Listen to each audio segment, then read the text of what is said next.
4টি ফ্যাক্টর যদি আপনার মধ্যে উপস্থিত থাকে তাহলে আপনি বুঝবেন যে আপনি মানসিক অস্বাভাবিকতায় ভুগছেন।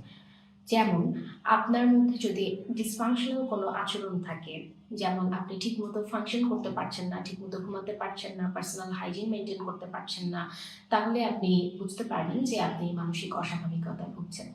দ্বিতীয়ত, আপনার যে আচরণটা আছে সেটি একটি ডেভিয়েন্ট আচরণ হিসেবে দেখা যাবে। যেমন ধরুন, আপনি আ আ সোশ্যাল নর্মসটাকে ভঙ্গ করছেন বা আইন-কানুন ভঙ্গ করছেন, সেটা একটা ডেভিয়েন্ট বিহেভিয়ার এবং যদি আপনি এটা এক্সপেরিয়েন্স করেন তাহলে আপনি বুঝতে পারবেন যে আপনি মানসিক অস্বাভাবিকতায় ভুগছেন। আপনার আচরণটা যদি আপনার জন্য ডেঞ্জারাস হয়, তাহলে আপনি বুঝতে পারবেন যে আপনি মানসিক অস্বাভাবিকতায় ভুগছেন।